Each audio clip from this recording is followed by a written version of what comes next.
Hi, my name is Jimmy. I'm here with my buddy Dave. Dave, how you doing today? I'm great, Jimmy. How are you? We're on top of a mountain in Whistler, Canada. We are on top of a mountain in Whistler, Canada. That's absolutely. I'm excited to be here, man. So I wanted to chit chat with you today, Yeah. and specifically for our audience that have a legal background. Yeah. So if you just kind of let everybody know kind of what your profession was for, I don't even know how Yeah, I many years practiced it law was. for 10 years. 10 I years? practiced law for 10 years, so went to school for 8 to practice for 10, so that was sort of almost 20 years of my life doing that. And why did you want to do that? Because my grandfather was a lawyer, my mom was a lawyer, and it just seemed like a smart way to make money. You know, I think that's why young people go to school, right? They want to make cash. Well, so is that what you liked most about it once you got in? Like once you actually started your career, that the financial rewards were awesome? Might be the only thing I liked about it. That's the follow-up question next. Yeah, it was definitely one of the things. You know, there were some benefits there, although. You know, depending on the type of firm you work at and the structure of your compensation plan, may or may not be profitable. The first several years that I was practicing law, I thought, you know, I'll get out of law school and I'll make a ton of money. Right. And I was making like 55 grand a year. Right. And really struggling. So that wasn't what was advertised in school. No. Plus, I'm sure school costs some money to Might pay have had back a as loan well. or two, yeah. A loan or two. Yeah. So, was there anything else once you got in? You're like, I did not sign up for this, or you're just like. Yeah, I mean, a lot of things, you know, it was a lot more tedious than I thought. Like, you know, growing up as a kid, I'd watch, like, Perry Mason on TV, and you think, oh, yeah, this is going to be awesome, right? We're going to go, and I'm going to, like, you know, change the world and do something dramatic. Right. And no, none of that, right? Like, it's like, no, you're just going to sit in this box and review documents. Wow. All day long. And what was the time like between time for career versus time with, like, family? Because, you know, your husband, your dad, what was that like? It's pretty much all career, honestly. You know, as I had little kids, you know, I started practicing law in 2000, same year my daughter was born. Right. So new kids at home, you know, trying to get the grind in, because you have to. The business model for lawyers, most of us anyway, is you bill by the hour, right? So you might work 10 hours to bill 7. And so, you know, you end up being there. You're there 10 hours, even if you only technically billed 7 or 6 or whatever. Right. So yeah, it's really time consuming. Really, like, I mean, it really swallowed me up, man. It's consumed my life. So you were, you know, so you were having a successful career, you know, successful by, I guess, an outsider's look, and says, hey, you have a successful family, but you weren't satisfied with it. You weren't super happy. And so you and your wife signed up as Beachbody coaches, what, 6-7 years ago now, right? Yeah, well, she signed up first in 2007. Right. And then I joined her in 2009. And Can I pause you there for just a second? When she signed up, was it something you were gung-ho on board with? No, it's totally not. I was not a fan. With the lawyer in you just yeah, I was overanalyzing the whole thing. I got the policies and procedures out, read through the whole thing with the highlighter, you know, the whole deal, right? Nice. Yeah. No, I wasn't particularly supportive. Although I told her, you know, that. Well, you know my wife, and she's not. There's not many things I can tell her, right? Right. So I was as supportive as I could be at the time, but I wasn't participating in the business, you know. So when I say supportive, I mean I'm like, you go and have yourself a great time doing your business. I'll be practicing law if you need me. So what shifted that opinion? Actually, you know, it was really the crash in the real estate industry. So in 2006, the housing market really kind of tanked, and particularly in Phoenix, which is where I was working at the time, a lot more inventory than buyers, and that's a problem. We had a lot of deals that were in the pipeline at that time, and almost all of them were paused. And then fast forward to 2008, and we had a financial collapse that a lot of people remember. I remember it. It sucked because that was financing for every deal is, you know, getting financed. I mean, people don't, you know, do a $30-40 million deal with their checkbook, right? They finance everything, and when the banks stopped loaning money to people, my practice dried up. Sure. So I was doing real estate zoning, transactions, commercial leasing, all kind of dirt-related stuff. And, you know, the firm came to me and were like, hey, we got a great idea for you. How's bankruptcy sound? Not me going into bankruptcy, me becoming a bankruptcy attorney. And so when you started the coaching part, you were still full-time attorney. I was.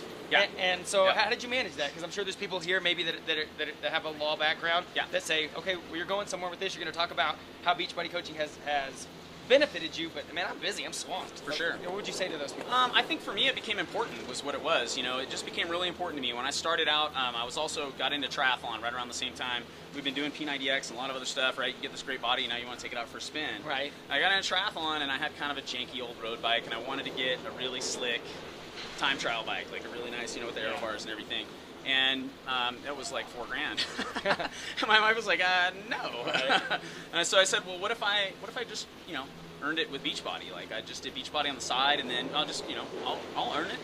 So that was, I don't know, 7 or 8 months or something like that. And I had the money for this time trial bike, bought the bike, and that was when the light kind of went on for me, and I was like, wow, like, so if I did that in like 6 or 7 months. What could I do in like 2 years, right? Or 3 years, or 5 years now? It's been 5 years, right?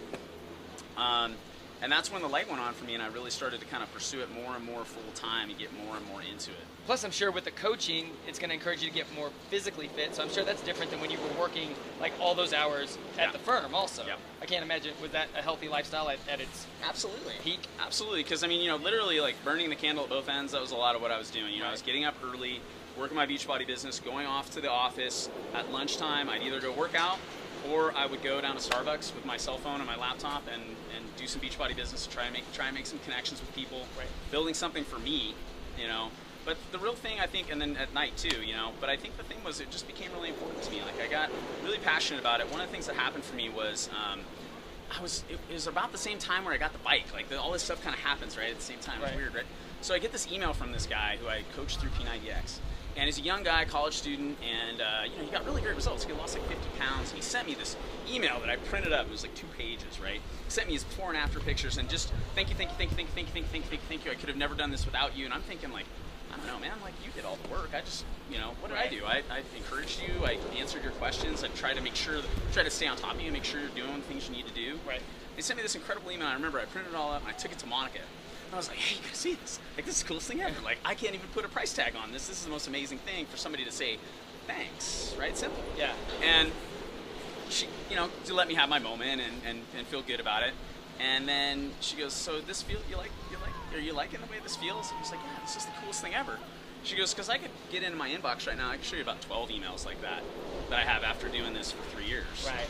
And I thought, man, right there, I was like, I gotta go do this. Because that's not, you weren't getting that same kind of rewarding feeling from the law career. No, I really wasn't. I mean, you know, if you're a lawyer and you're watching this, you probably have a pretty good idea of what I'm talking about. It's not that clients aren't thankful. It's not that they don't appreciate what you do, but, you know, you're doing a service for them. And if you've ever sent somebody a bill and tried to collect that bill, you know that whatever, at least in my practice, people were always, you know, kind of going, really, it's going to cost that much? Like, I know you got it done, I know you did a really good job, and we got everything we asked for, but, wow, that's a lot of money to pay you. And so there was always kind of that thing that was hanging over with it. I'm not sure I ever had anybody really come to me and say, hey, you know what, thanks. You really went out of your way, you really helped me. And that's their life, you know.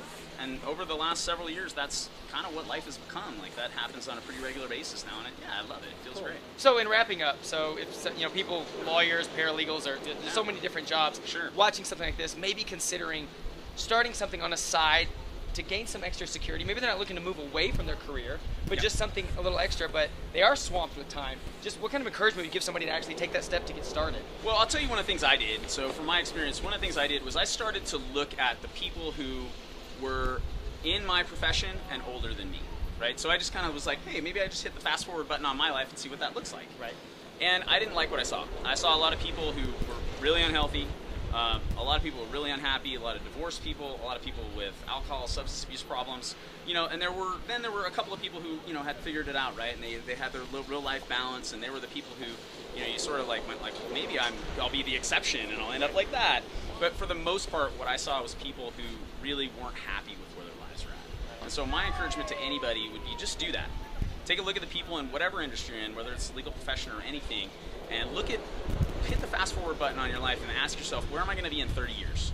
And is that where you really, really want to be? If not, this is a way you can build something for you. You know, we're up here at Whistler for a reason, because we have time freedom, you know, and I could never have done that. I got 2 weeks of vacation when I was a lawyer. Yeah. I mean, 2 weeks of vacation with little kids, you don't go on a ski trip with your buddies. It doesn't happen, right? You're at home with the kids, or you guys are all going to Hawaii with the family or whatever. Right. Which is fine, and we do that too, but this has really allowed me to have a lot more time freedom. So that's the main thing I'd ask you to think about. Just hit the fast forward button, see what's going on in 30 years for you. Thanks, Dave. For sure. So you're watching this, you're in the law industry, but you're really successful maybe, you're struggling. This is something that we would love to help you get started on a part-time basis, have more energy, feel better, maybe lose some weight, and create some security for you and your family. So if that's you, you're ready to get started, get back to the person that showed you this video, because obviously they really care about your goals and for you having the life that you deserve as well, and we're happy to help.